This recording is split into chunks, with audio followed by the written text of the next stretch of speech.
Within Cocoa Board, there were divisions and subsidiaries. Okay. Under Cocoa Board. Let me see. Said the Ekosui, I Nedia Babidruhe. Politics on let me capture Anna corporate governance issues. So I'm saying. And the price of commodity on the world market. No. And go and check the price of cocoa on the world markets in 2017. Go and check. It's there. Will be a verifiable. As someone can be a verifiable facts. And it cannot be said the price hasn't affected it entirely. But what I say is governance issues. Now, mebem saying mebem. Let me run you through how Cocoa Board system works. Cocoa Board now more bondi. That is just the mother company. Okay. It is say me come pay me to advert to hand to me more mudinsa. But Fanny say Unilever. Oh, also Unilever for a more year products be under them. Good. Yes, I know Cocoa Board no so tie. And the Cocoa Board na no. The mother company na juma or ye kese pa titru so or ye. Ono na ko to say administrator. Okay. And now accountant to the company. And only between the government of the day, the finance ministry,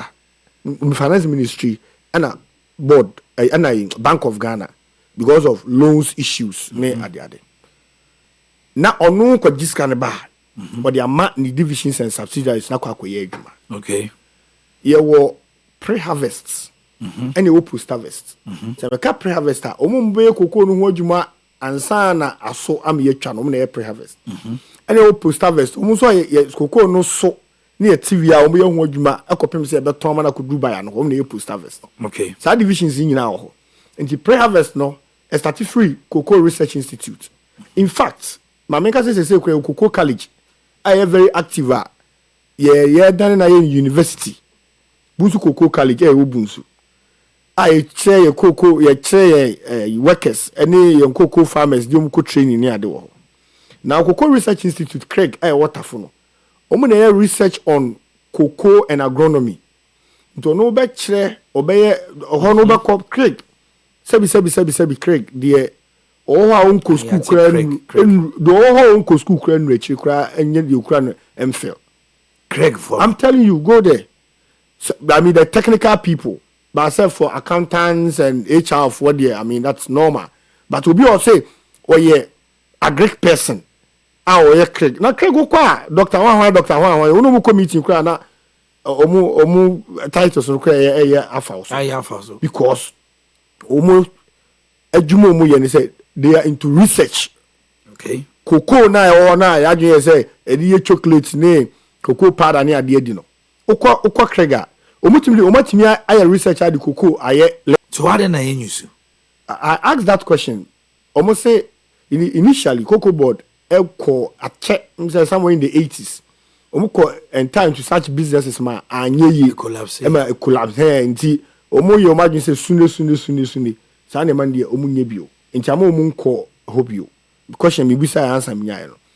Ya cocoa leko, ya cocoa nku kra de sra just go to Craig version of cocoa seedlings no buy omu dey develop here and na so gina there tete kwashi ye ekofa ba ye a and udua and it will take you years and sana nyini am watcha but what dem tell say the Cocoa Research Institute for no adwuma omu ye ho no so be say be yengu Cocoa Board and then so be say any cocoa industry no enye adwuma bi good ufri Craig Omo seedlings in seed production units. Okay. Which is also a subsidiary under Cocoa Board. They say a division, seed production division. Okay. Initially used to be a unit. Seed production division, it's a Craig you executive director of Craig. It can be equated to a managing director of other companies. Okay. But no reported to the Cocoa Board, the mother company, and can run the reported to. Now, seed production division is also a executive director. omo seed production omo na eye nursery no every seedlings they be my farmers they do free distribution or they be my water so you say into we kono ye seedling stations nursery stations ya nursery seedlings no ho a brand ye chema farmers into unya seed production for seedlings now could ya papa chain the one kasa be ye fie because it has been certified by Craig and Emma guidelines are omo and she said Craig for SPD for your adwuma we are you telling me say I was see you cocoa board as an industry okay be no I hope you also watch it I'm getting you Owia me my biases they be I towards CHED cocoa health and extension division omo no na ye cocoa doctor for because cocoa ho adwuma bia cocoa no yare a omo na ehwe no cocoa no benya nkwa ye wo mo omo na ede pollination eba say enko hand pollination yenye we good we are by say yenye pruning yenteten temo e say kra udua cocoa a new policy omri aba udua cocoa bia wo so udua board e won se be ya e be man shade na de nyini kama and for no chat for cocoa have an extension division omo na ye from cocoa akache for na kasa omo na be ba farm abehwe say Omanhene wafuyi na no e ba ye mo ekusu ya ka se dudum wadudum omo na di nro ba begu wayi no so ma nti omo na ye cocoa doctor for anka so omo ka so cocoa yi afrei e be so ubetwa omo ka se enso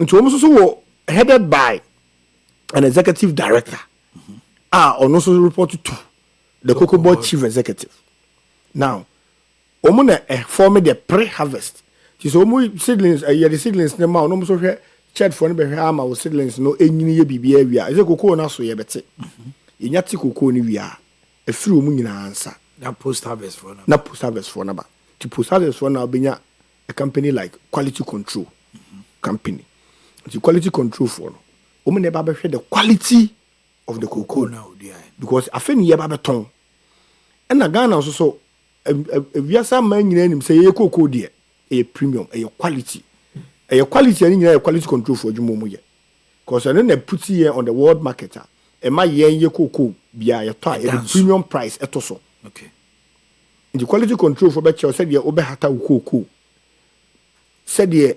bia odi be gumpo wia dodo wo se eboso wia wo so kata so temperature obe ferment like fermenting a kind of tree brew yes o na be kire said you obey ni nyina no ma de o mani aba behwe na ya wie bibia mpo no bebi edi gu no wo se ye behwe se ya fumigate wo na muo bi kura ntimi nkonkonwuram enkowi kokoo ni bi ejina obakọ no bo se nkofo bi kura ade afia bi edi wo kokoo botonum na ye ni sei saa efe no honing bo so yi sample to yi samples na eno na ya de kwa table so fa na cutting table ni akwa akohwe to wo kura sekan na o twa kokoo num na ahwe ni mold afa se we yare bi wom we de ye yare nim we ton a ebeye we de ton a enye we ye de chocolate and ebeye okay we wo mo na be hwe ni nyina ye won kro bi wo amama bi kura wo ho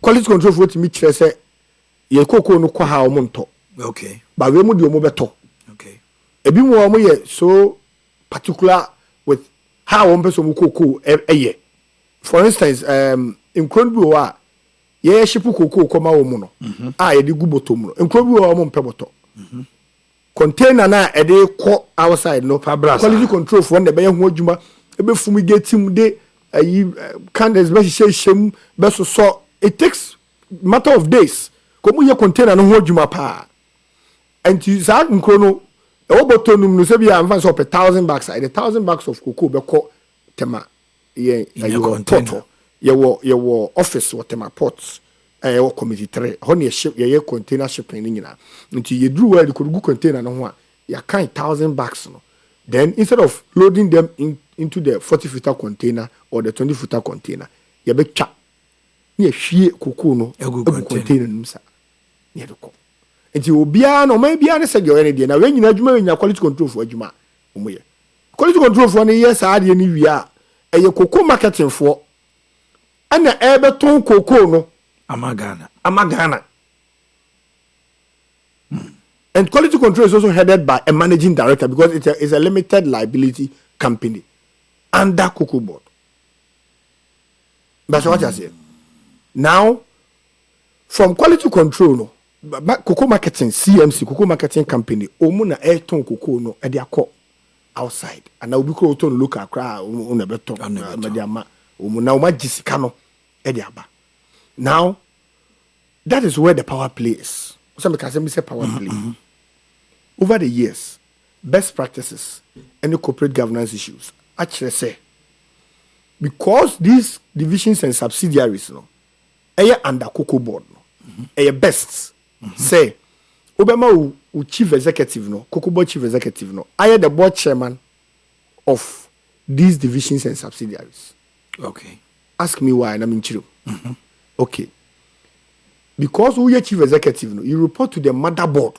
Which is the Cocoa Board. Cocoa Board, no. Which also has a board chair. Board chair. Nti mo na mo take decision in the entire industry.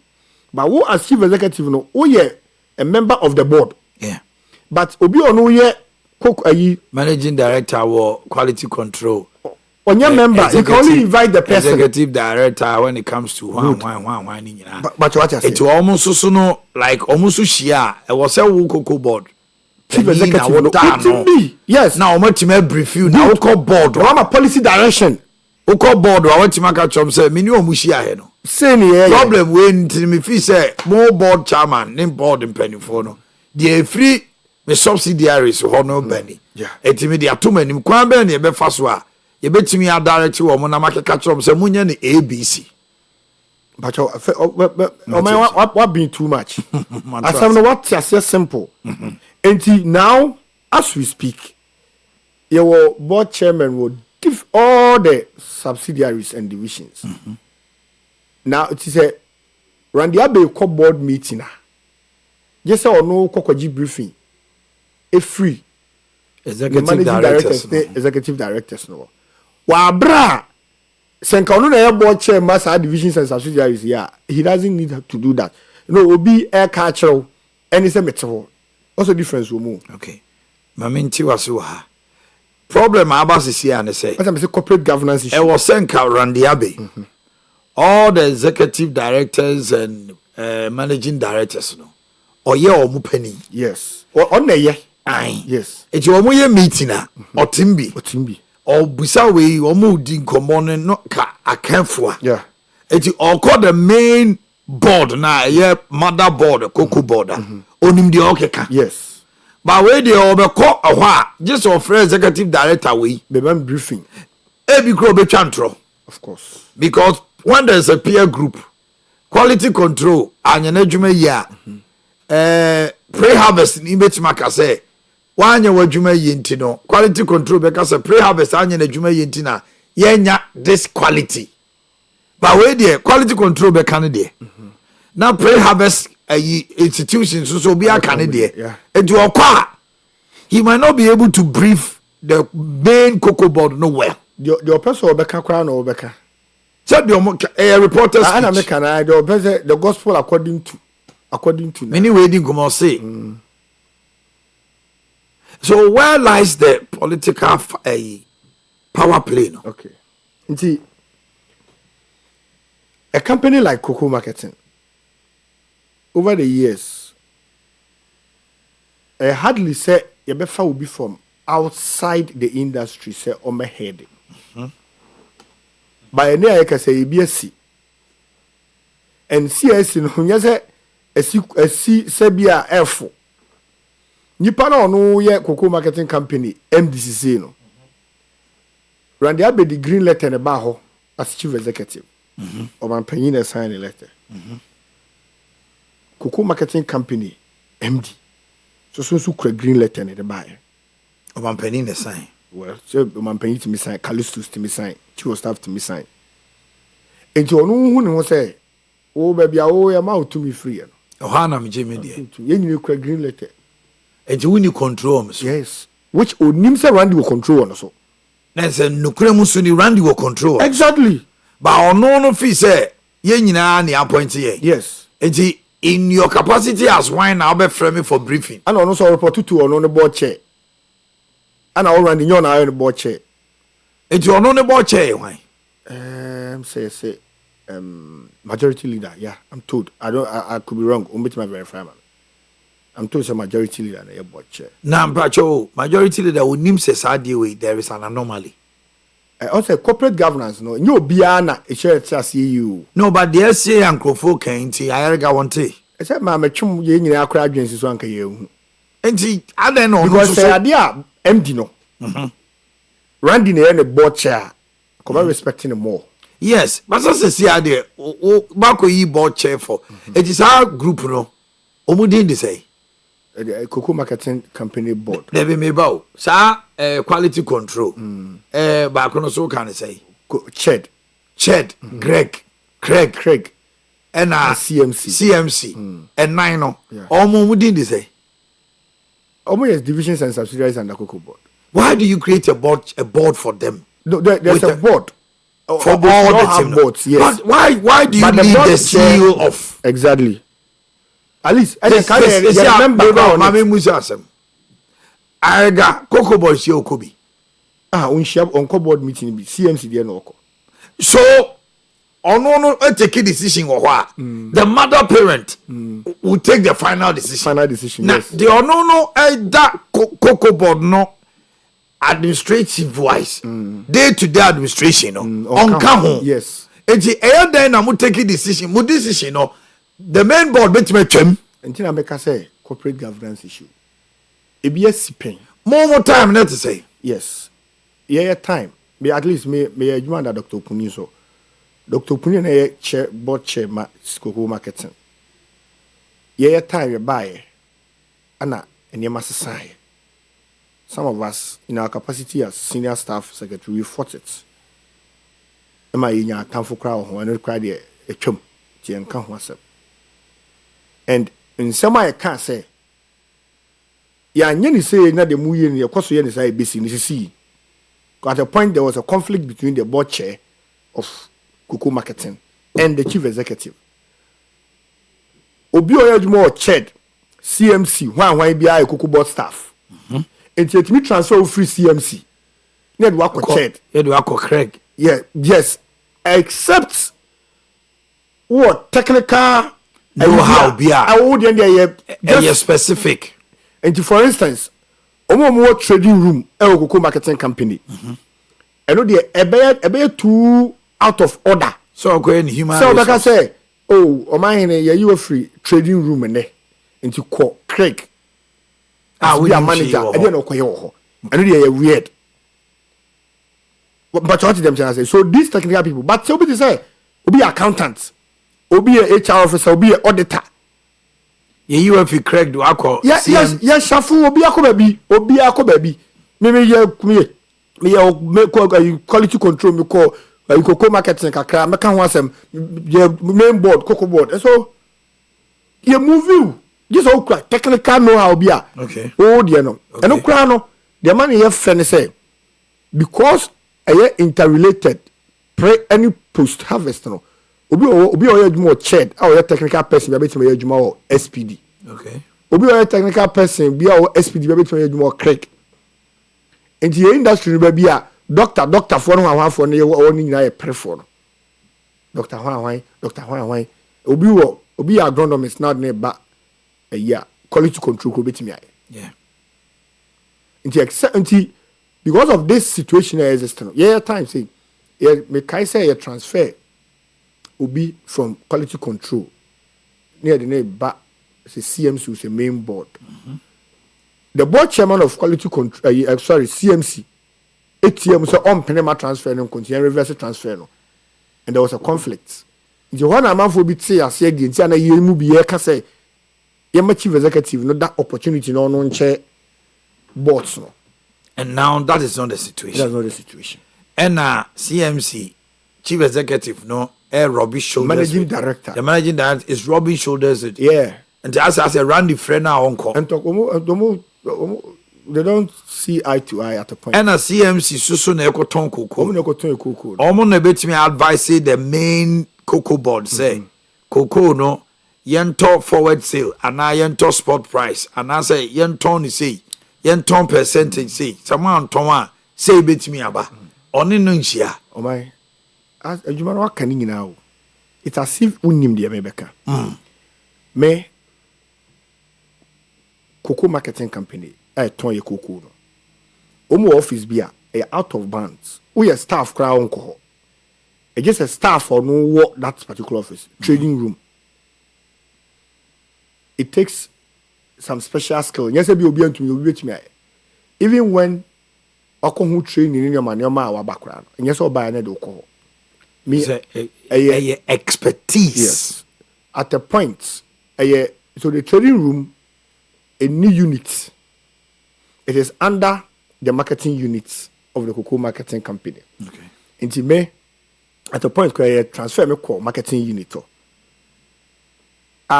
Me ko sua adwuma no na nkama ko trading room no akosua hwese de ye no even here na marketing unit no so betime we trading room a je say manager no na frew ana ohia wo services e wo because omo pay disturbances na obekọ no na omo computers sisi wo manim and they don't even blink. I'm not exaggerating. I mean sometimes I just for you to know say how serious the office is. Over konomote machine no more machine sa nyese bia TV bi no mo they are monitoring the commodity prices. Exactly, because amount for the orders aba we pay 1,000 tons we pay to shana price no shoot 2 year beboy no accept it ni aton otimi say we dey ba on ton because price na nye to me anticipate say price no be nanim be next week and next 2 weeks no train no turn months at time so they do projection exactly. So if you project wrongly you fail and that is what happened. I can tell you on authority say and verifiable in the history of cocoa marketing and cocoa trading for the first time cocoa prices is shooting here to level a being seeda. It's rising here could do 13,000. Ghana USD. 2025. 2025. 13,000 USD. Ne being seeda. That the normal Maybe ho. So they got their projections wrong. Because time said they're rising. Omu enya adwene bi say ebesa akwa so they advised management so enya abotre ade no by last quarter of the year kra ebesa rise and it's so muto kuku no gu ho no monton it didn't get that 13,000 yes and anko ton ya anka ne anka for no ka 6,000 kra anka ban no betime tuo come ba omu ye projection and they projected wrongly.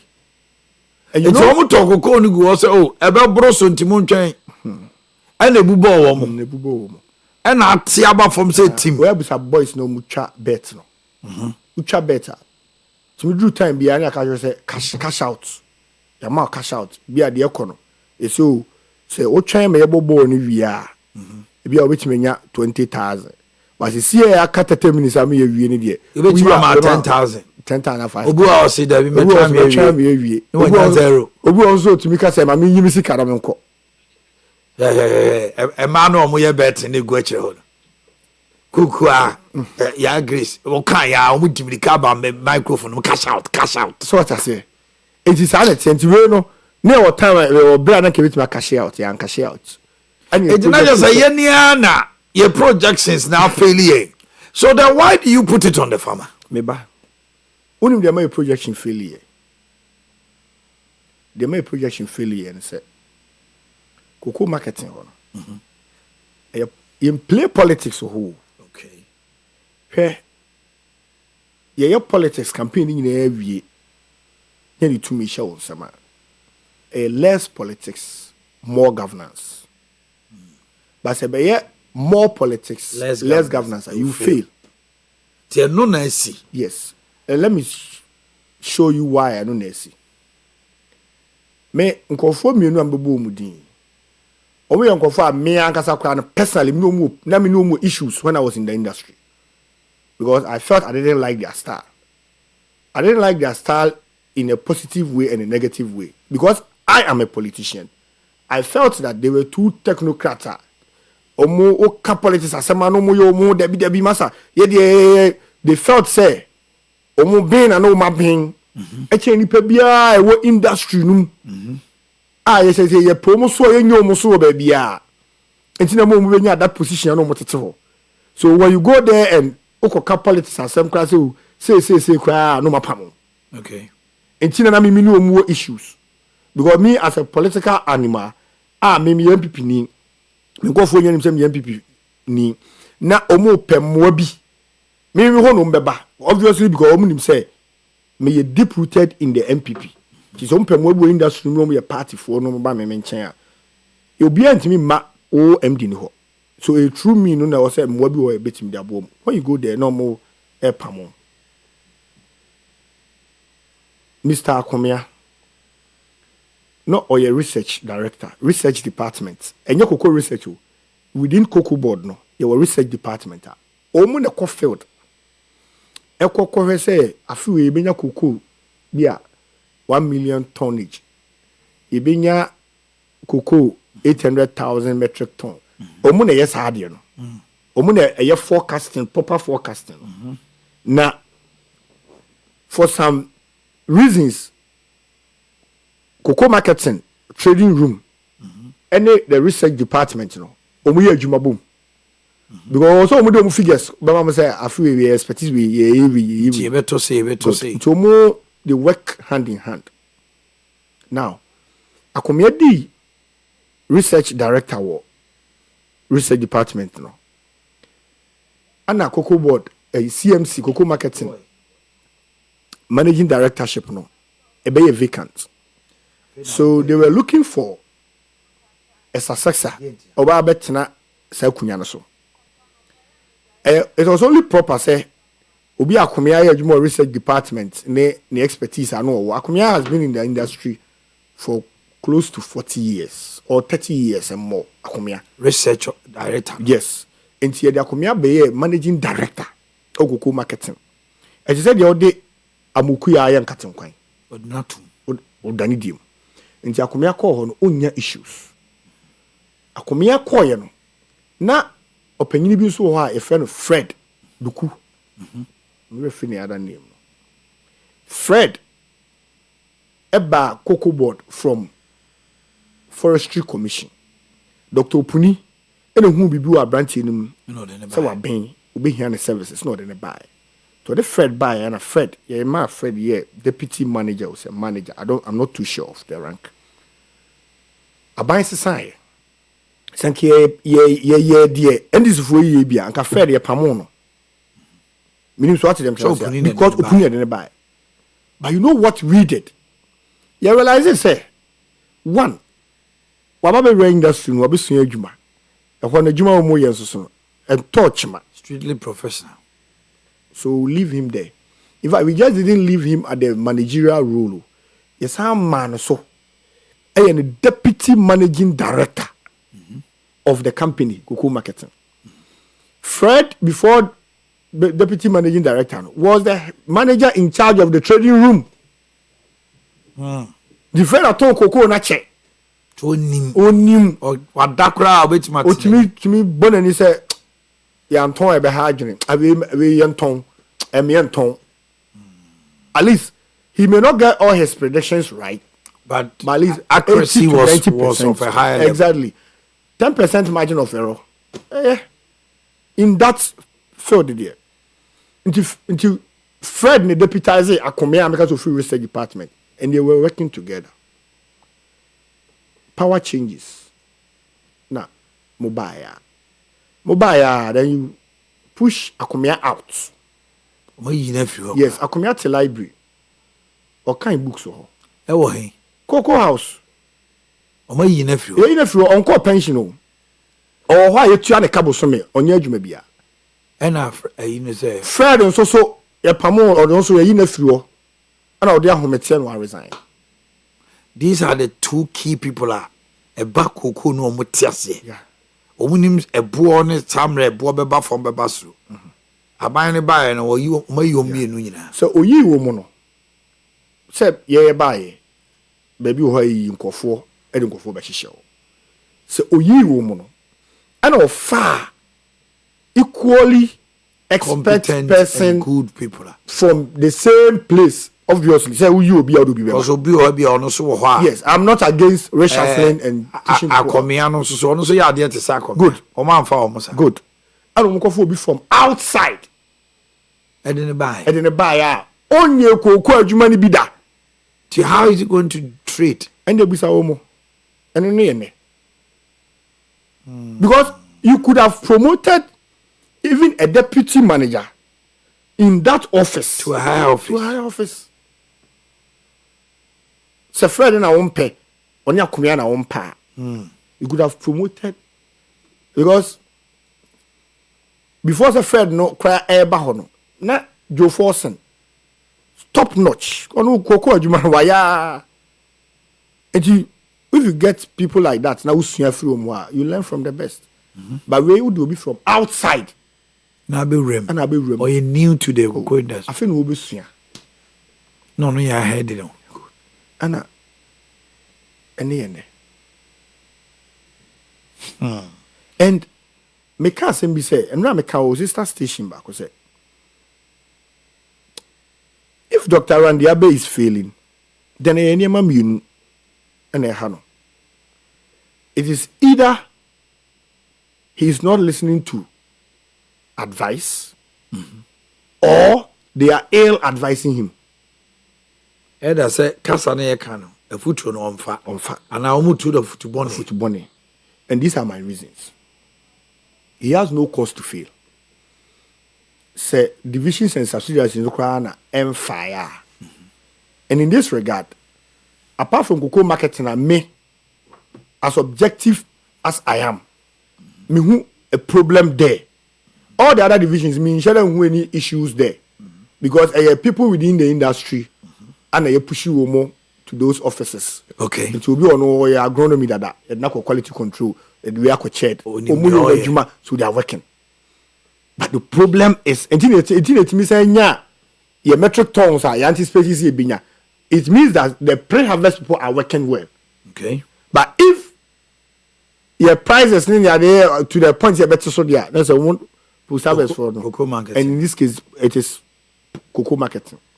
Share Dr. Randy Abe, the 3 deputies no.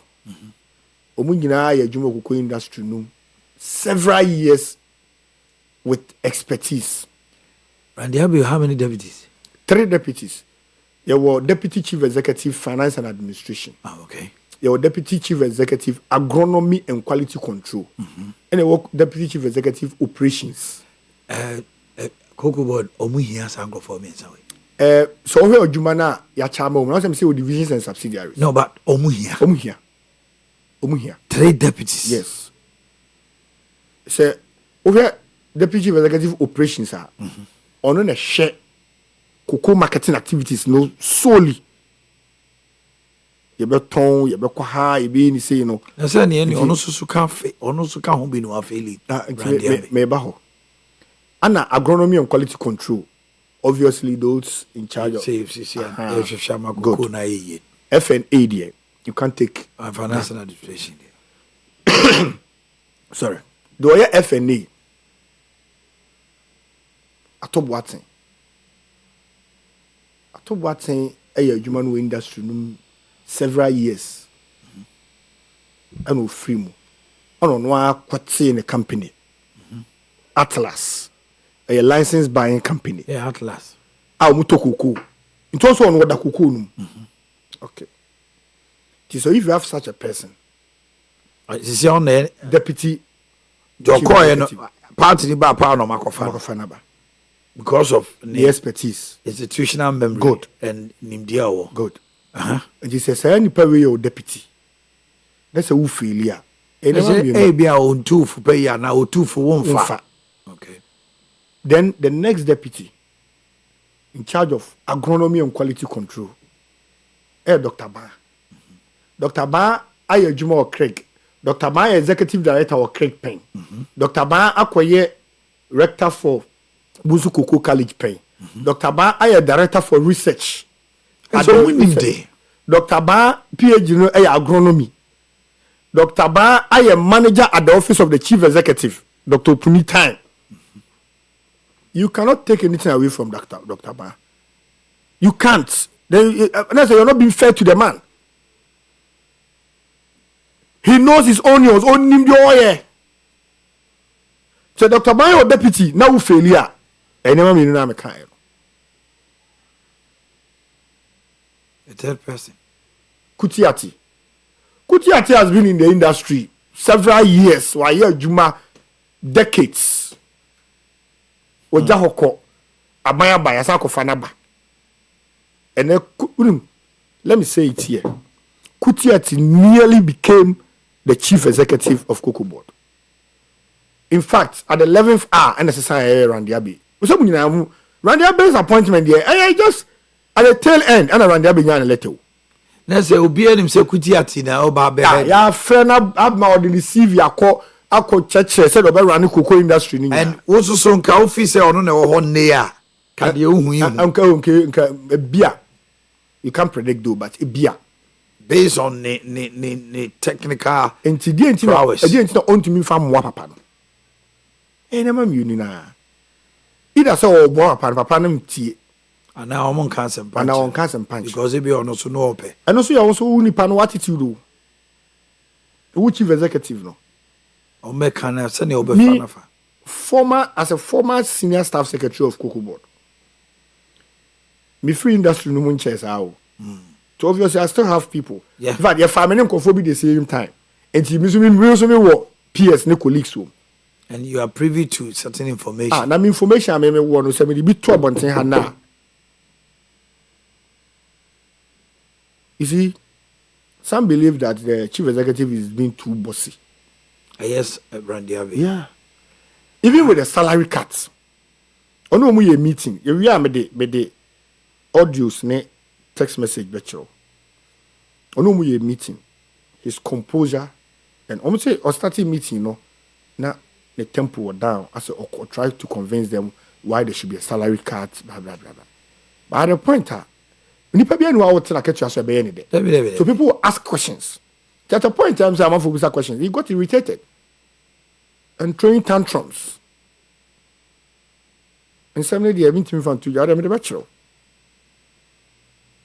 And if you do that, staff obviously they will sabotage you. Assuming omu nyina cry ye wo party for a what tin sika agro man say bikoto wana me fa bibi wo ba bi de e ago boni o what tin salary so nobody will laugh to that. Nobody. And so was staff they've lived from one government to the other, change of government in our womb. Why experience it? You know what they are doing.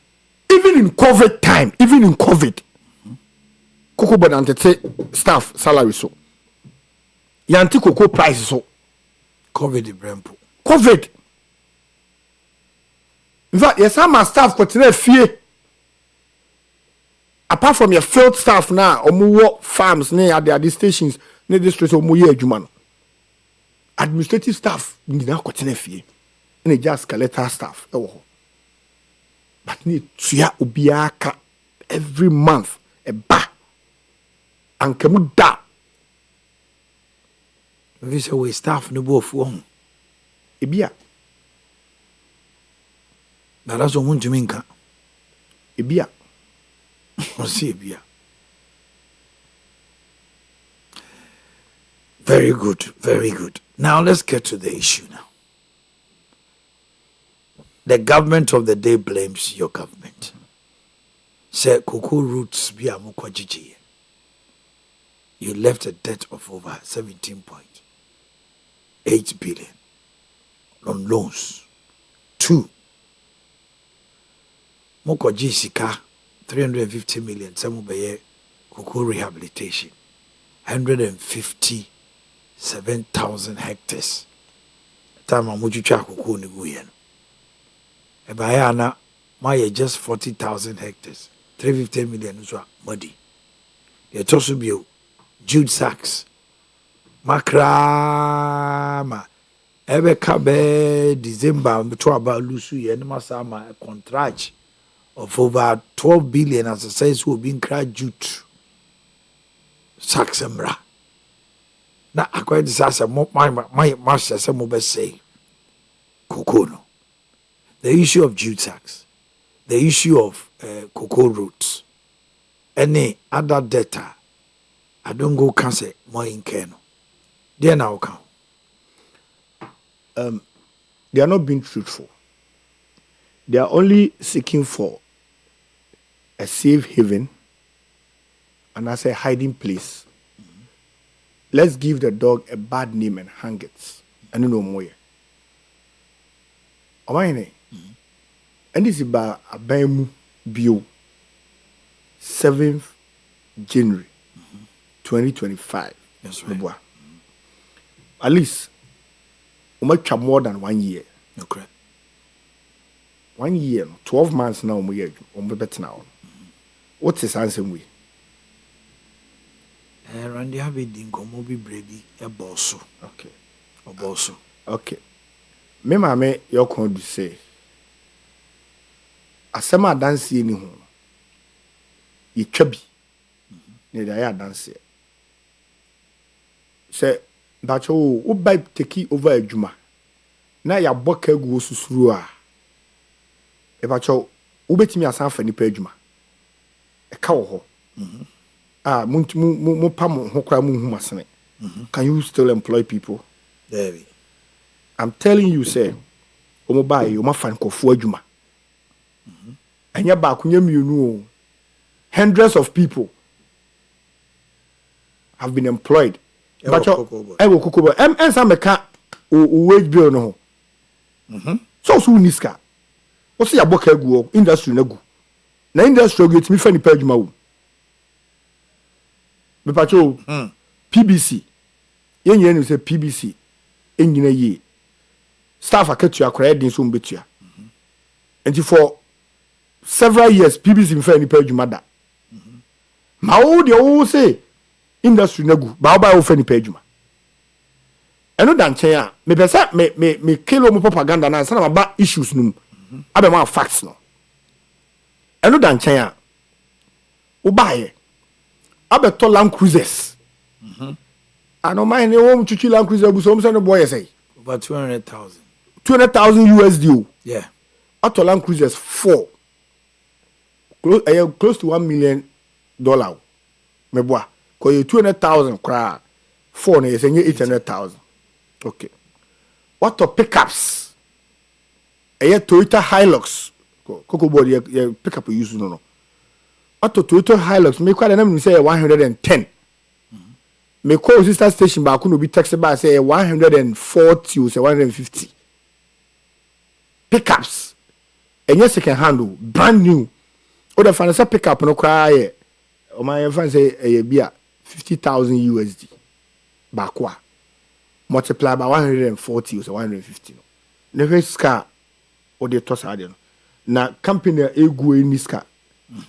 Utumi yes ade no. No, I'm just asking rhetorical questions. And here be a boy had on certain priorities, right? Or the council would make away yeah, toss identity. So then why do you come and blame the previous government? Eh? Ade ba ko so asan bo administration we kapa. Omo bae political transfers. So we directors bear 20 a free or more offices.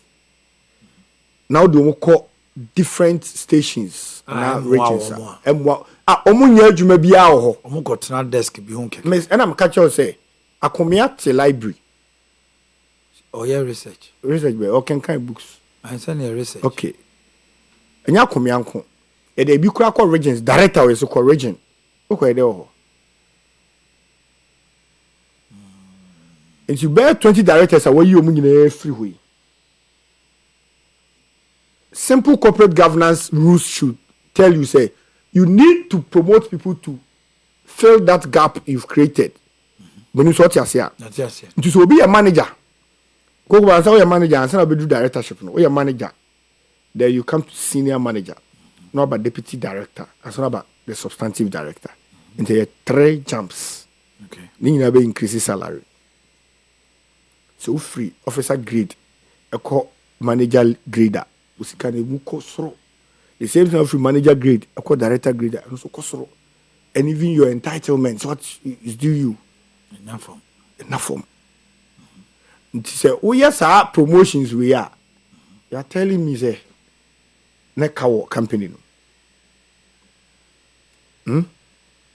I will num kasa.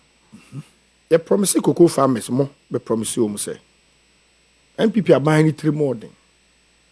Now was more you talk cocoa no 6,000 naturally. You 3 more than you turn 3,000 naturally. Yeah, because international market in Madam so international market be weighted average nyintum. Ana ode dada kuafo na kuafo to abama. Ntina no mo come asem obi anka bi ma wo today. O pese kuani na wo ka che ne se MVP aban sisi no. Now about money 6,000. Oba want to money 6,000. As if that wasn't enough. To add sort to injury, what's that say? The dada na the man now saying what's that so? Because it's such a cocoa price at the international market in 2017. And how much we were paying them? This all banana be catch say, "Yababo ke gu ntia." Where cocoa pricing no a season. Engineer what 2024 2025 season. 2026 2025 2026 cocoa season. It means that within the space of the season no what check will be calculate will be so nothing will change. Okay. Nothing will change. It will get based on what? I know the so at the price of cocoa no 3,000 at the beginning of the season. So now say aboka gua kagua muntimi ntuanya based on den na mudi gina so anamubo mutrim na kabi. I know how the producer price is set. Into enye trimbo bosremuka. The Greek minister, the finance minister, the Cocoa chief executive, they are all part of the committee. Yes, in fact, Cocoa board, unkwa, and as a dollar rate cry, in fact, as a dollar rate here, 10 and now. Cocoa board, dollar rates, 8 million different. You negotiate with the governor of the Bank of Ghana. Okay. Now, share trend. And within the year, the possibility say be a dollar never cost row. See the never form. And I bet Gina, a bet say. And you could be selling dollar to ordinary companies or ordinary people at 10. But Cocoa Bedimaka say yeah, per 12. Okay. And you agree and set the price there. Set a certain price, no. And you set the price in anticipation for a period, a season, the cocoa season. One whole year. Then midstream you come and tell me say kebi obija gu wonti na ma wo te ade no so aboka gu. Ask them this simple question say and based on what? I don't say price no. And some people are ubetimi account from them. But when some of us are there, you ask these simple questions and challenge you. And ye agree, accepts, say Charlie. And your man, ya ye. A uto koko go. Na one ton with anticipation say ebekosro. Na ankwa. Na atiaba. Why do you blame previous government? Why do you blame anybody for your incompetence? Why? I say what to be that. So everything is the NPP, but not you. Oba onye mfonso. A Christopher di eni bi no.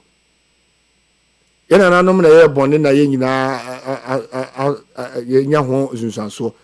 Nti papa yana nanom ye de nya ho sunsanso no bɔne na de abantie ndi. Ujun ho awon tsase. You keep rehashing. Problem win na wo, problem win wo. Nti MPP ba ye no, ya meto kana. Mamen kayo bibi. So kai say MPP ba in 2017. You hotel all cocoa roads. Yes. For more than a year. Dom Levo a year investigation. You know why we did that? Na eke guhono. Over 19 billion. 19.8 billion.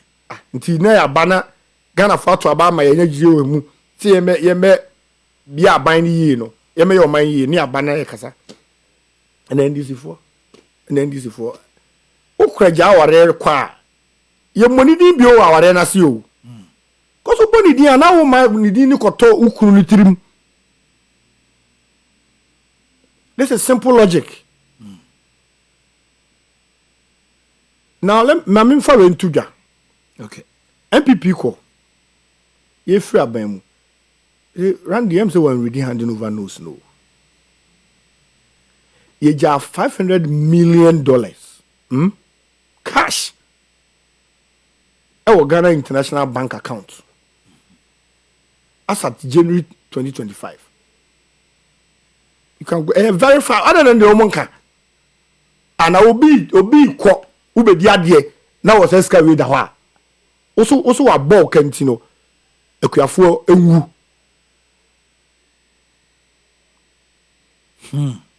Yes, also Maomo, you receive $1.8 billion from January to April 2025. I syndicated Kokoro. Yes, at 2 now the kind of parliament. Na, Papa, say, rain now or why? I don't know what kind of negatives and what positives are. Ijamamu. Second, you also buy residents, official residents are not born here to team. I will 2 free more na over. We are renovation more. And yes, can we renovation? Scan you there, and scan you. I want on crop a home meet a don't see. Ye Daniel one fair dready and cracks for a basisia. Ye ba na ya TSC NPP. Date or man set say Omori chairmanship race no Ebu Boba national executive so Ebu Boba na abrantia didn't train Komboya or Daniel Medi national youth organizer was say Okopre Twa Nintamudin ye CID no menim ba bi afiri say no ye ba obechirim ye ba sisia.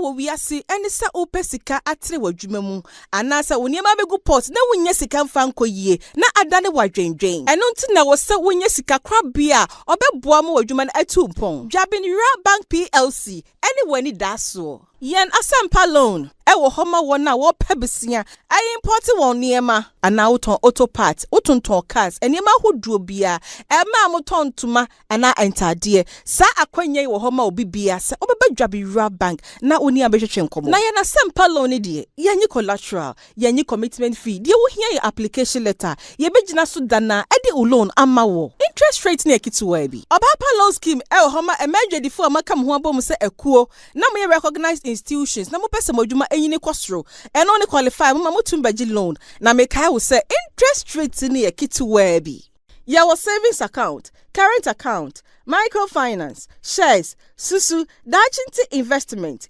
group loan fixed deposit any de kika ho Owia Bank PLC yen head office for Asante Dwaben yen other branches is nibi so ewo Ejoso Roman Hill Adesheman Pankrono Magazine Road Abuaso Fumesa Onye Sipetimpom Bonye Jabe. Any ye new officer ye bien or Atonsu Market. Ebe Kumasi High School Junction. Freya 0271 409340. Ana 0544 745856. Onyame frada so nanso honam wodin fasikasemu wo fom a entimi ma wonku nkodru obotai ne ho ana akwanya so bi ma da na Grace Fountain of Life Theological Bible Institute edema wo ya dube dosu kwa wo Bible adesua ne nkyerɛkyerɛ mu free ya new sika bia be ya 3 months 6 months and 12 months intensive courses ebema wanya international certificate in Christian ministry, international diploma in theology and international degree in theology. Ye ya ordained ama wa be pastor, apostle, prophet, evangelist and a teacher. Ye wo Madina hachu Kasua, Tema, La Paz and Nungwa. Fre Apostle John Elvis Ofosuhine 0244 660785. My name is Pauline Otro. As a mother, a musician, and an actress, keeping environment approved by the Ghana Food and Drugs Authority. Water.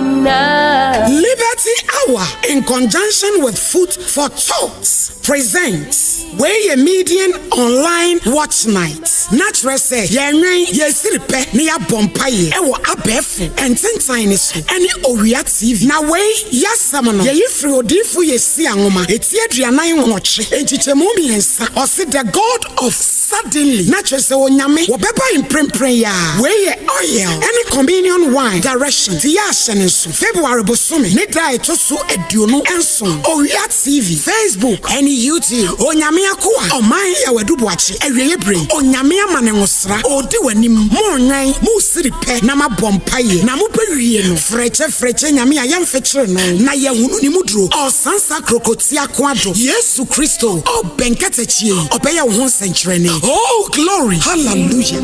Now betu mi ayama,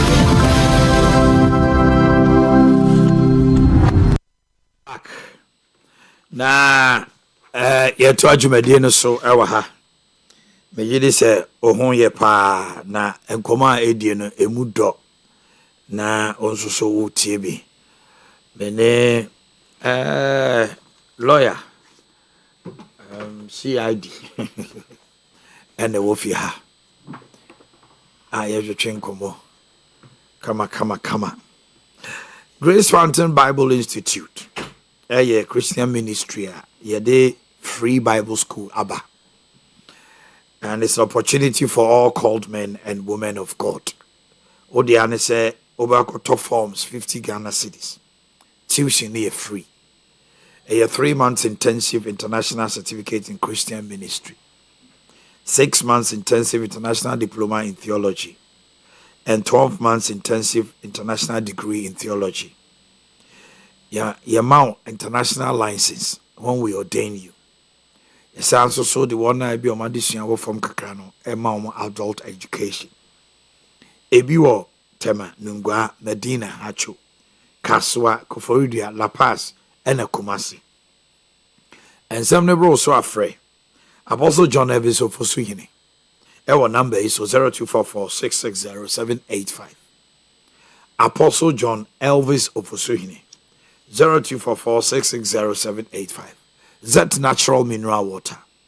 Yensu kroji abujunsi obia num suye odi adanse se wanom super.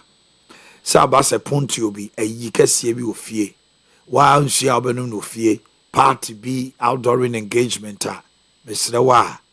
Hwese obesevo Z natural mineral water.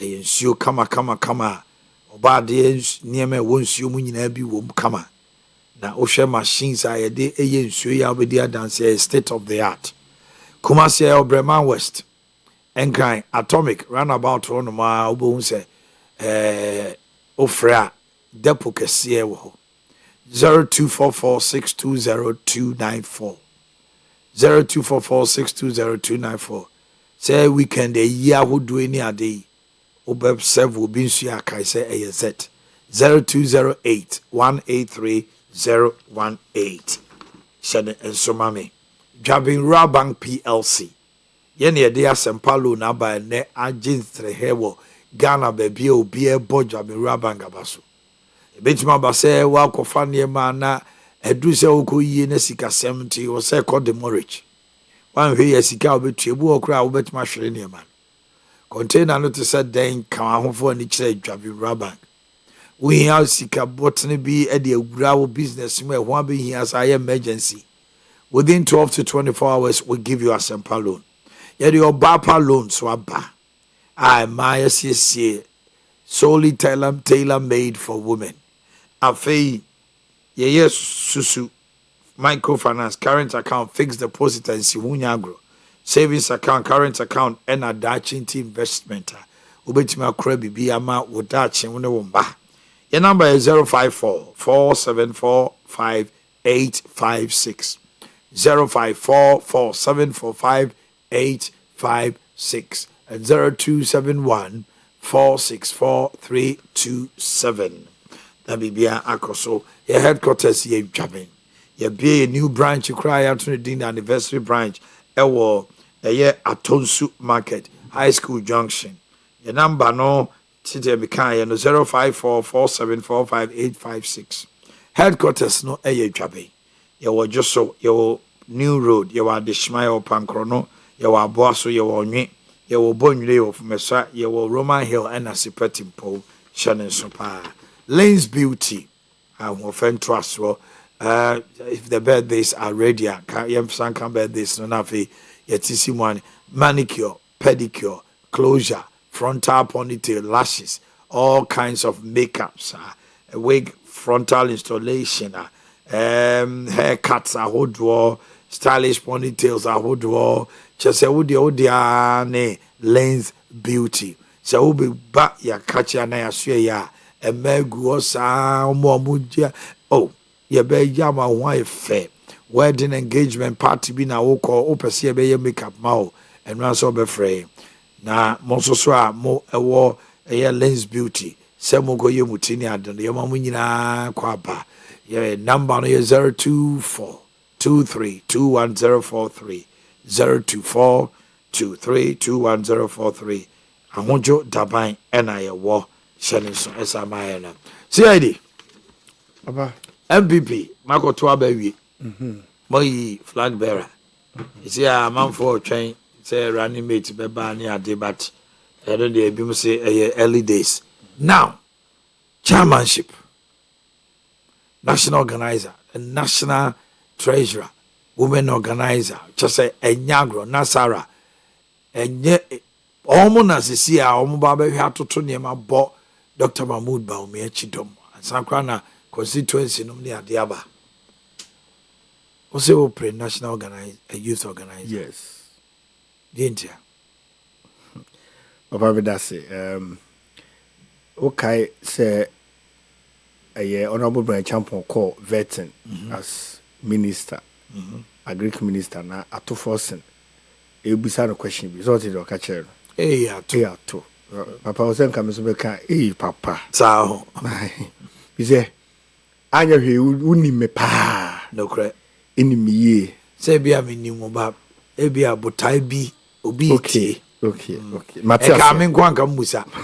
Matthias, Papa. Yeah, to about in 2024. Now, you need to do something bidding kunim. Unfortunately, you need to kunim. And we data na. A tresse as a mebunity trinity na intimate kunim. No credit. Na say a juma will mebunu no. Emu pay ya was say ye. Na yet to me do mugina ba. Yen party no. me nyini no me saw me wo secondary school na MPP na mabunu dɔɔso sɛ yɛkɔto aba mabunu no ɛna yɛ campaign ma MPP nti ɛbɛyɛ the youth driven campaign at a point yɛbɛka sɛ ama Ghana for gitum sɛ MPP for a book long ɛsɛ obi a book long ayɛ sɛ yɛpɛ adusua na bibia book ne school ne ade ɛma ɔman mu akwa ne yɛsɛ NDC deɛ sebi o mu fanchame veranda boys and girls omuti bi kra yes omuti bi ana omde modjuma yeah mami Faustina Nelson when we were on campus veranda boys and girls so call Tescom meetings room so timi yema bem na bi kra gina bonten say what power say we position because that was our base na NDC nyabi omu nya sa numbers 10 no mu nyabi they were struggling but the NDC sat down and realized they were deficient there so how do they make up with your party no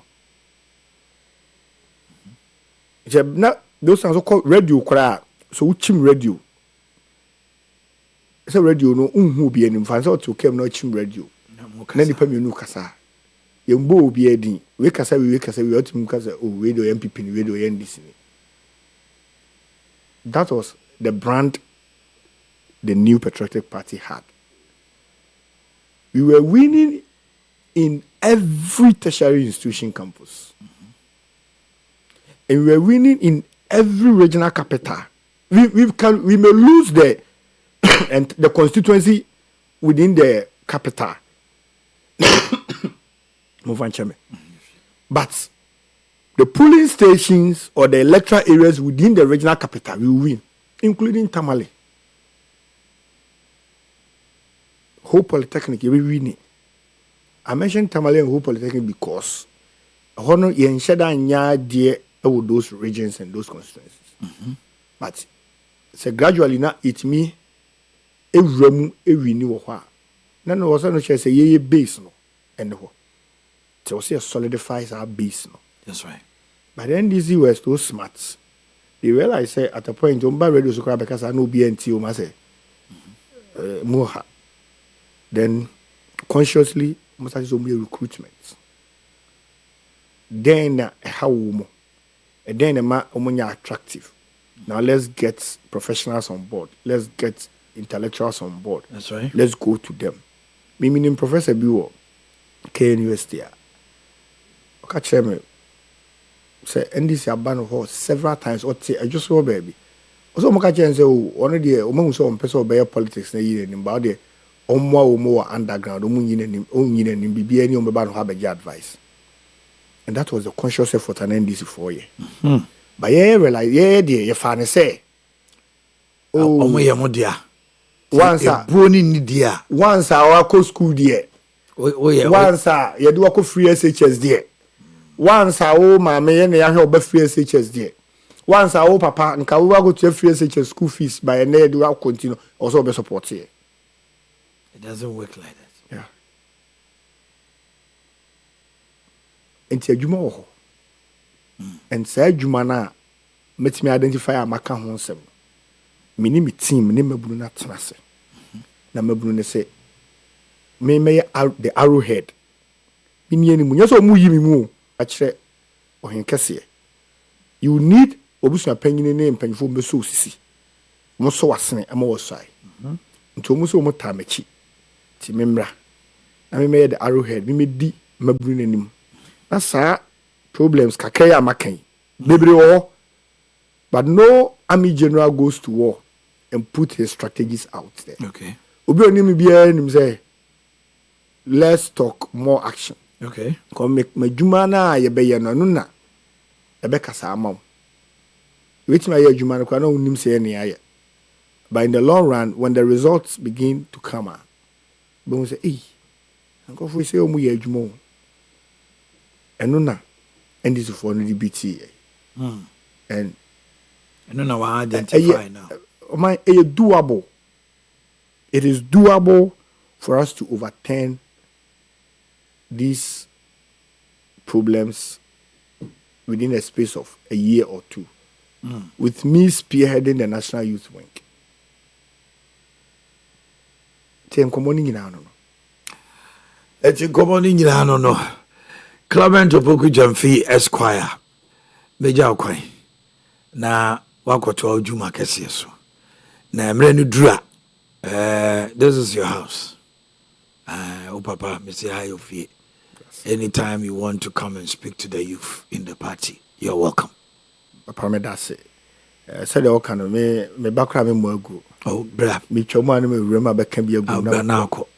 And youth mobilization is very important. Yeah. And yet all the time they say ye nyina kweku she Jubilee House. Minim ebra na mo campus ni say na sa ne koso a. Wa hwe sa kofo be from campus Christian CCF. So obemo akwa sori a. Obemo akọ. Obe identify bibia wu hia. No aya mo aba sori. Asori so kwa. Asori no betimi aya wode ama abekam. Santa ye boys ana ye ha adwene ye shimura ne sa nyama no. Omo say mema ne ba ye nko. Omo suma ma no. Tumbe ba kwa bia ne ye aduane wo. Kitchen omo say ma na ba no mu twumuku ma no mu yese ma. Owie no afa shit na ko. Oboka so de 20 minutes per. O ko so 20 minutes o se nyane ya. Nyane ya. We time won say. Tubo so aba be srawo. Omo te say. Sa nyoma na omo ye de twe akra no. Politics also e akra twe o. O convert obi. E de na free baby e na de na banche say o twe akra. Internet say also wa you say what wow beba. What wow beba. Sa nyoma na twam. There should be conscious efforts to bring them on board. No one who say omu. And this is the role they are playing. Nti me mo fa so fam no mutifie. Light bill dra, metime tua pa. But wa ho ye adwuma bi am juice can be se tua. Say the be ya onso fan. Ensi so light ensi so. Na onko gina ho so o hwebo. Ba utua bi no. So twam obi room kra na say fan si so a. Onu utimi nipa no kon odum no. Because utua bi. Nti say nipa no ye also ye twene ba. No one say one also contribute to the party. It is a party in Koyi also count wasem. Okay. No making sure say ebe Koyi. Asem ni nyina no. Asem ni nyina no Clement Opoku. Medasi. That's it. Nyame enka ho pa. Okay. Mraka no me ne boama ene asante ebo a betwetwe nkomo.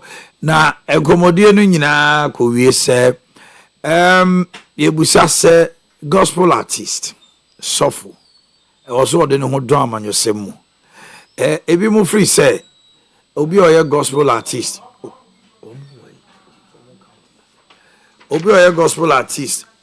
oye nyame enipa obi oye sofo oye nyame nipa na sori MPP NDC CPP wo ho enti wo de no ho kofore amanyosem a pull this the back one go ono kofore amanyosem a no wo pa akire sei na se nipa no nso so oye sofo aso ono nso so we nipa ebi ono nso so party semi ebi ono no ye wo no putu mu enti a gospel artist I feel say oto nwom we nyame nipa oye minister ene sofo a ono so ye minister eni so omo de omo sha amanyosem mu ana se oye amanyosem o ye mfum so yaw akwaba asoma da proso say master for your politics. I know, and a gospel artist because they are reaching out in the Christendom, no. Some for for bishop. Now sorry, NDC or MPP or na okujina baby a. Say no I biased. Na wanye nyame adwuma. Sana ebika. Gospel artists are what to nyom nipa nyina twa akra. Afa wo simi gina party we achi. Wo yesa akrobu okra wo nyom no kra no. Party 70 grand won pa nyom ati. Na twa akra ma no.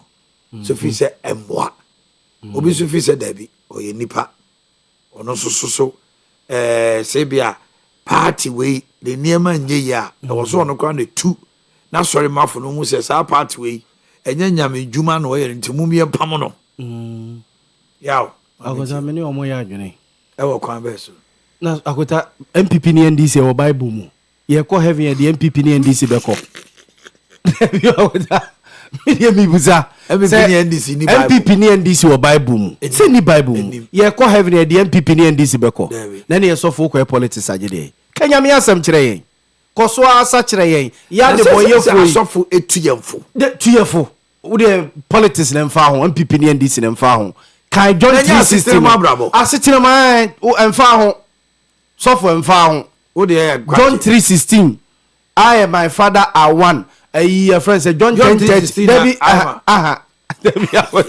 for God so loved the world now so John 10:30 king kai honum na akere yen wo de afa urade asem no tutu yefo politics no akotasi emfa ade ayemfa nko heaven no ade na sofo ube waste time o sofo ne gospel artist so de yede enseme wo bible mu a wo se wo tworo de tonwom kire no wato awie ena ba be politics timi ne amene amanfo ya adwene se o ye sofo o ye gospel artist ya dulem gina akota pulpit no osono bia nyina ho we kra de se twiakra yaka se twi osono ana twikini ye akota ye se twiakra merade okra twimerade ye nka se twikini ye ene ye nka se twi oyi ye friends osono ene ye nka se twi akoko CBB for de no ye ka se twi akoko it is sofo uko we still time gospel artist uko we still time our politics one side timi akota sofo de akota yo politics ye baby e ho etro sofo se opese sofo opese kwa da ho na obi aka se wanim rough a ye politics akota what man say BCC ye say sofo o say o de wo no opese o say akota ye kroma say no ye wo buo ni nidie soronko de ma ya sofo yo bo say ebi kra wa bibi no bi say me de koto sofo anim na hopo so hu because akota nipa no te say de kra nya so dem o say akota ye di nkwase asem nyina ye wura so dem a obi akoye santimonious din ni akotena ho na sofo atwie nim ye pia ne asa be di nkwase asem no na Sunday ni esa kɔ na sofo asa atwie nim ni asa be di nkwase asem kro no a ewade be hu ye mobo so as ya obade boyefo ba ye jabone yesuso nyame onya adwuma nye ti e be koso a so ti akota bone no ayeye no na ka ho asem na fa dwade asem no tutu yefo so hu na MPP ni NDC dia wo de okopede wo the gospel artist no so debi akota se wo ye gospel artist now se wo ye me de me ye NPP gospel artist ya NPP vongo na beti onyum me ye NDC gospel artist ya ene na je so person che se NDC vongo na nti onyum so hu ti akota eno no de no o pese na medwuma wo ye sofo o pese o je nya medwuma no koye ma manfo bu e ma ngo sra kra do so a akota wo de hwa ya sofo no a omo kasem no omo preach mu e ya na eyi politics be frame kakra no wo de hwa se ne boys ne si attack omo fa omo ma ho kwan e mo bi aka de opede kire wo so hu ti me de asante me ne asante e bo amo nya adwene na de makasa nyana wo se asofo nya politics asante me too hello no, address me I am addressing you by him me se me asante e bo amo nya adwene say sofo no any gospel artist o mo nko politics na me makasa do you know man o kasa kra maka bia ma o mami too my lord I think at this juncture I will demand total decorum and total decorum from both the speaker and his saboteur. Total decorum you will have. And that is upon any condition, my lord. Total decorum you have. Go ahead. The Yabama can baby or how many yaji. But in Kenya Bonnie says of political issues because what kind of church Jeremiah chapter 7 book? Jeremiah chapter as it's 29 verse 7.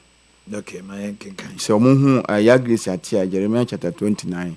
Jeremiah 29:7. How get ya ibe ko to near that. Mo de se mu be se sa monya anase sa na Yakopon to Israel for no. Jeremiah 29:7. Ana Jeremiah itrade you no. Njiche mo yenso. Inti Awurade asem. And seek the peace of the city. Whither I have caused you to be carried away captives, and pray unto the Lord for it, for in the peace thereof shall ye have peace. 7. 3.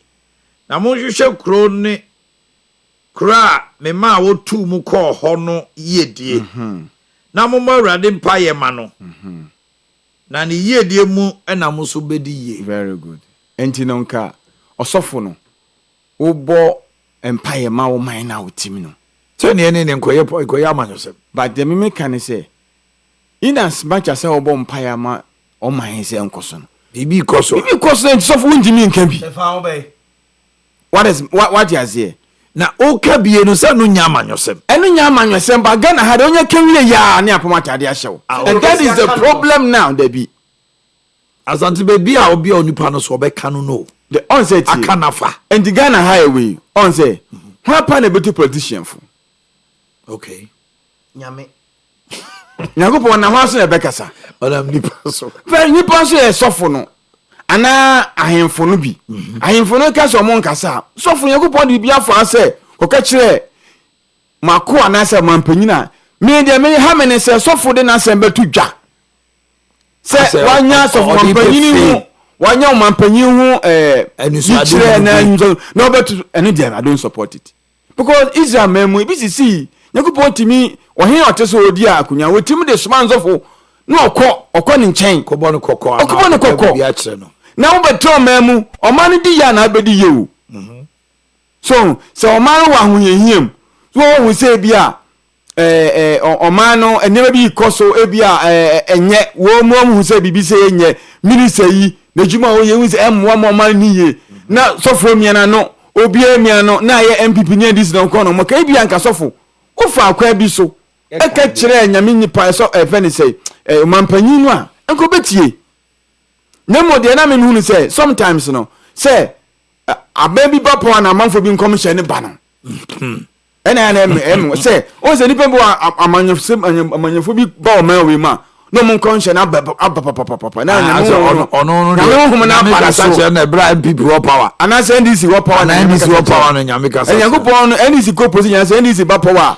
on man ni so lihu this MPP ba power na MPP go position na gospel artist couple and equally because say gospel artist no say wo tonyo na won tonyo mo political party back especially say me hu say wugina back platform so this any wugina ha na wugina ha the same time and it's not possible and say Yakopon say nyame na asoma wo dia o man say Yakopon na asoma wo dia okay enyim menyim on wo kase tie no kase tie we wo kase abo ya baso no kase abo ya baso se bia o mampanyi aban bia ba the project bi ko so beboa wo jaga se we beboa we su mu ase emwa but asofo ni pi mi kamadafu bi ya onim no Lawrence no reporter Kumasi ha Kuma Lawrence Kuma yes I don't about so ya o aso bi wa no Methodist here wa ya Calvary Methodist here no ya kwa no se na nsofo bi ba sofo no ba ya no be so NDC for so ono so no choma say lane so yes bosomchi ayensu so ba ha o so si dusu sa so si the NDC ade om dia no dey so so si NDC for so sa dadako za si ehye sa na oro no kwa orubu no ojegu asode no ha no so bi sofo on say in front of wasi wo no ida say mo pon ya nsa na say adana wasi wo no kwa say sofo de emfa ba burumu but ete no wase mama oje wonu ase Yakopon woni pefra so de mo mu say aka no enti de me kan say oba no aba eni de ye say koko abai o say de na abo meka no pe me ba sɔfo do koko sɔfo uno koko na wo koko apa na sɔfo no koko ya abata sɔfo sɔfo koko ɔkara no tum ɔkara wo no tum ɛwrade abata fa ɛwrade sɔfo ko ba ye nyame ya sɔfo what 10 bags and now 20 bags 22,000 abata and please asɛ fa be nyame wo ba de be nyame ɛyɛ sɔhɛ ɛni si sɔfo eti sɔhɛ na abare ti so sɔfo woyɛ sɔfo na koko di ɛ bayi ɔlu su ko ultimate bɛ 300 bags 300 bags sɛ yɛ multi-millionaire ebi yɛ nfo paa ɛni ɛmɔ asɔfo no mo nkuro nkuma mu ni o de fa se yɛ ɔbɛ 100 bags 100 bags ni sika ahwɛ na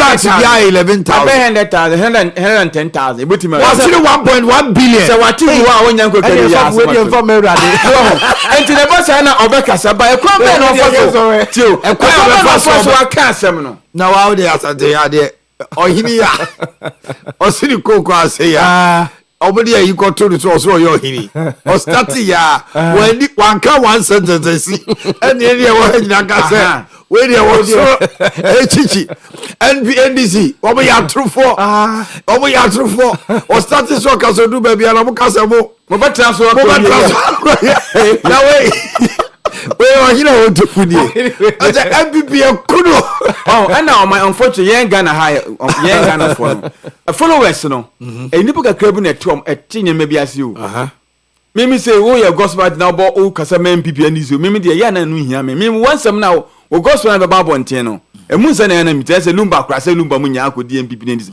ɛno na ɛmfa me ho sɛ lumba deɛ ɔno ɔnyɛ gospel yɛka deɛ ɔno no ɔyɛ nyame dwuma meka sɛ mimi yɛ na mempɛ saa because ɔma asɛm a yɛkɛ wonim movie industry actors na ɔmo so abrɛ paa o ɔmo deɛ sɛ ɔmo deɛ ɔmo no ɔmo nyɛ ɔmo yɛ ayi ɔmo wɔn ma akɔgye pa movie stars no we are talking about ɔtwe akra ne nyinaa because he gospel anyamtufo yi sɛ bia yɛ nansa yɛnua no mampɔn ɛne Nicholas Omane Champɔn ɔsɛ nse gato mena bi kura nka jama na sɛ Nicholas sɛ sela no aso mo baya ba bɛgyina MPP internal election kora sɛ biro sɛ baabi a wakɔduro no ɔsan akɔi asante baabi a waduro no ɔsan abae ɔkɔi na wa na bɛfi no dabi obi amfi deɛ do deɛ ɔgye sɛ ɔmo kɔ ne saa ɔkɔ burumu bra ɔda burumu to ɔda busa na wo hu sɛ ama asɔfoɔ ne bebree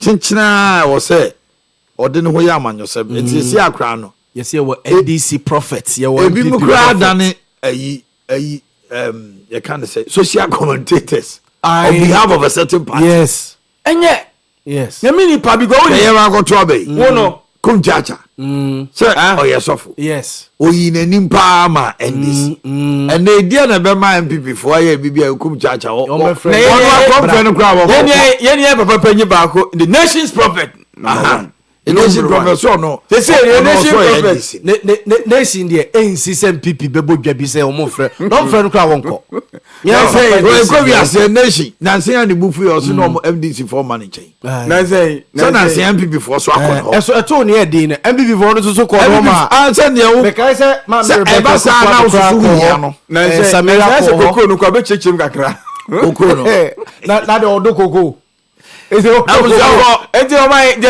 us on the line. Many ọma yɛ adwen but sɛ asɛm bi kɔ so wɔ mamu na sɛ ɛmfa ho asante ɛmfa ho ɛnyɛ wano ɛmfa ho because sɛ ɔma no di yɛ a ɛna wobɛdi yɛ o ɛne sɛ sɔfo wasɔre ma no ɔmo kɔ so dwom ɛna dwom nyɛ ɛna sɛ it will have impact on collection no bɛba ɛnti wote hɔ a nkɔm hyɛ yɛmfa yɛfo mpan so ɛnhyɛ nkɔm Bami kwa homa no so ma yentie wo so anɔpa yi sɔfo any gospel artist ɔmo yɛ nyamedwuma ɛwɔ sɛ ɔmo de ɔmo nu amanyɔsɛm mu na partisan politics ankasa ɔmo yɛ bi asante ɛbɔ ase asɛm ba kurom a sɔfo ɛwɔ sɛ otimi ka bi na emu kaka left no agya right there on support yabo ma so there you have no business ɛmfa sɔfo ho o ɛfa no ho asɛm si kuro woto mamu okay ɔman no ba last stars kɔbɔ ball gentlemen Gentlemen, gentlemen, can I have the floor? Hello, good morning. Numbers on the screen 0207 103 214. Share Yaw. So for now, no. Okay, what am I in here? Hello, good morning. Good morning.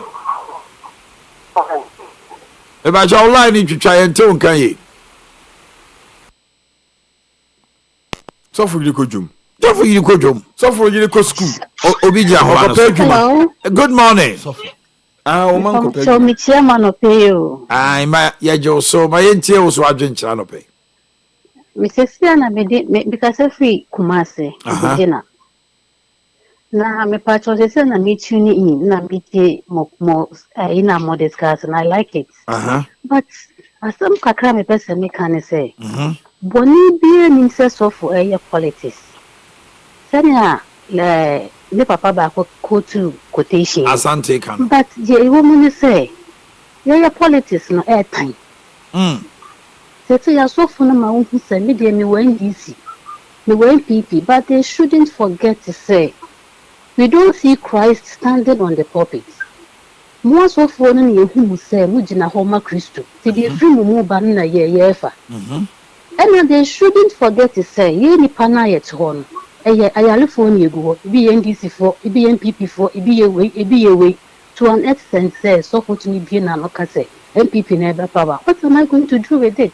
It's NDC for net to no money day. But you can preach the word of God. True what you pastor is saying, and me dey kwa want it is in time. But I was so one we are very careful now when you power we are now.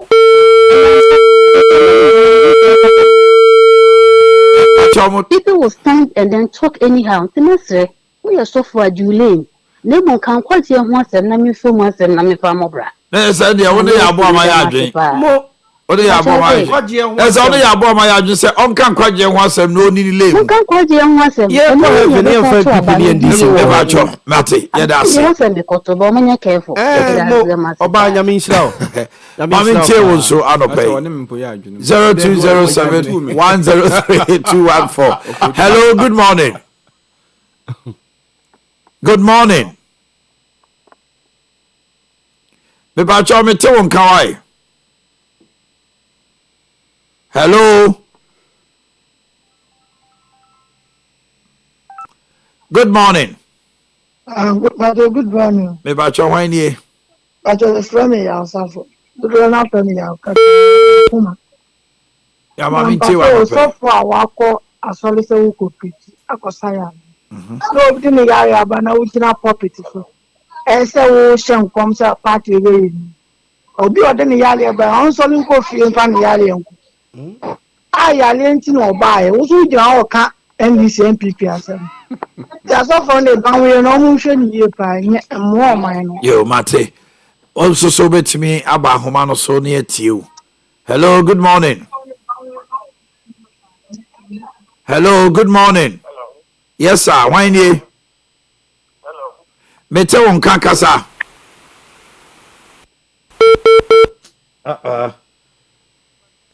Hello. Hello, good morning. Ma cho why nie? Good morning. Ma yenti wa no pay. Good morning. Good morning. Good morning. Yo kasa. Yo nana kasa. Look here. We are so poor. We are politicians. There is no bad in it. Young who say, oh, said, yeah, oh, stop. Hafa and quite your home. If you didn't pay your na any no, as you can. Now the Orion so ever panels will be Tiniaka. Your bullshit, Elijah Mopenswa, not Omonia him from the woman. If you are so for not a Okasafa, I'm a move when you get what's my work on a Yabonia, and I think that's a kumbi. Okay, that's it. We all support it. My NTA won't swallow pay. Once or so, what drink you ever want to say? Gospel artists, a software, or more yenya mijuma, and was some of them who knew. Na a bar almost so a cabby. and now the one from Amanyo Bako. So officer Amanyo never call mine. Hello, good morning. Hello, good morning, Mama. Good morning. Why do you put all the two lines at the same time? Good morning. Good morning. Good morning. Nebacho yet you.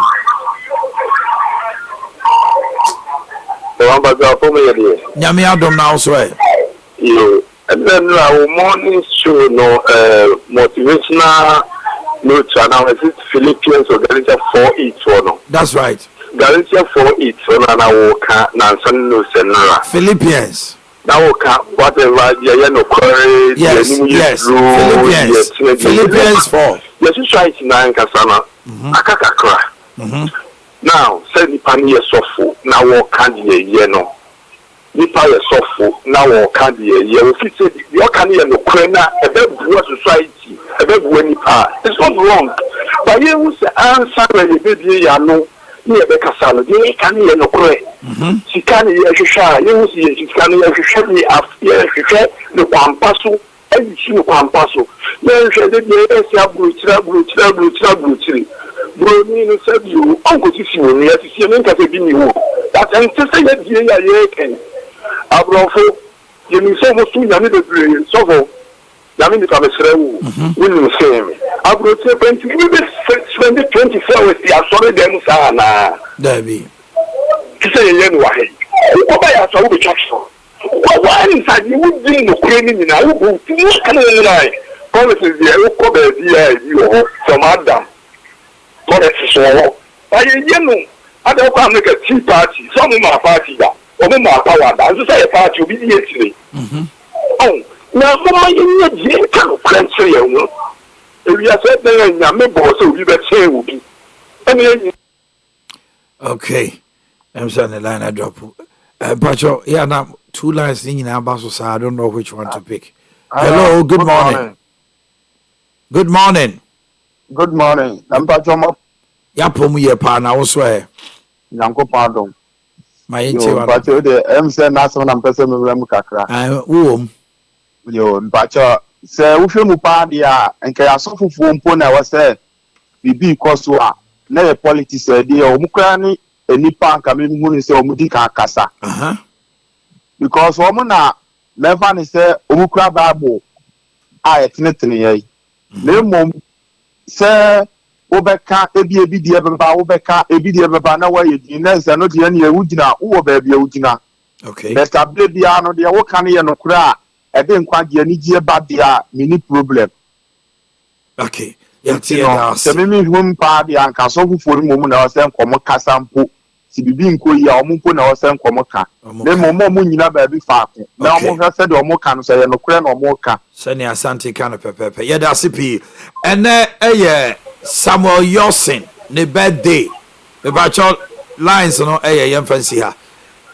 Mr. Samuel Yosin, aka Opaki Collections, the Pac-Man, CEO of Opaki Collections, at the take it off.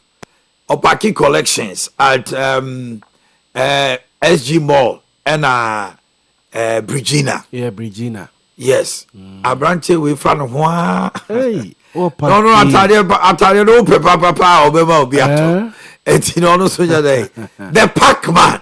The Pac-Man. Way every who can in Colani, Nina, ho. Almost a mama, dear, a trinqua. As you celebrate your birthday today, happy birthday to you. It's also coming from myself.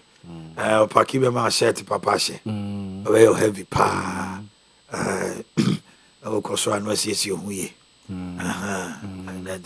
It gives you quality.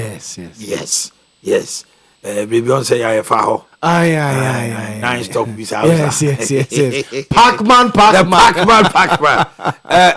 And the Pac-Man also action. Was it no action? With your hey, Units yourself free. We are lab tech.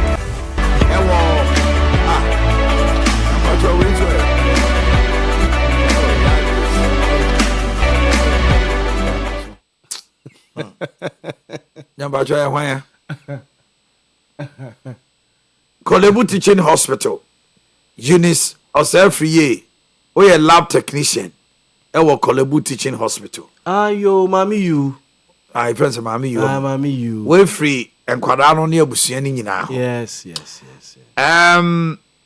Adelaide Ando of Ejoso ECG. Happy birthday to you. Adelaide Ando.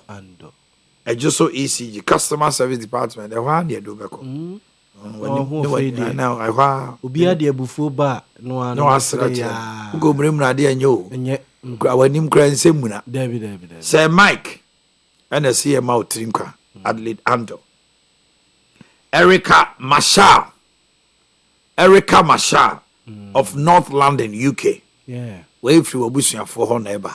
Yeah. Erica Mashal. Obusia for no potassium. Yes. Oh, okay. Friends Vivian Jail. Jail shop. Yeah, so I say unim these beautiful ladies. Ah, kweta say masam de no a. Masam de no na ya na du ba bia kweta. Ye ha mini so na mu a no wakosia oba tietie bia. The no for nkete obetete wo se sama ade akota mano mu yinti na omono fo yenkete no akota Wacho retract and apologize akota with immediate effect akota this I have sent me from data science and data you don't even have anything akota masandi ama o de confirm na o research this research a mass of 99.9. Need that small. Hey, as I tell you, as I just why research. As I don't and your man takes you no munu forget. Out of many, no. Out of many, could be them. So, get your book. I don't know. Don't say Tintia for no moko konyada. And man Tintia no moko konyada. I don't know for us, I be getting. It's a bad. There be say basa ni bufua ebufo nya namu nkwesem nyina bia bote ebusia for the busia why abote akota na ya da wasi odomdo ye bodu bi na ozo se kufo o wadwuma ye brut oye Sunday school teacher but o ko so our child they are different azate and dem ntwabile sentem kwa na I was your friend, you see her. You better was say, everybody be no. You dey Owia kase bravo. Have a wonderful weekend and bye bye.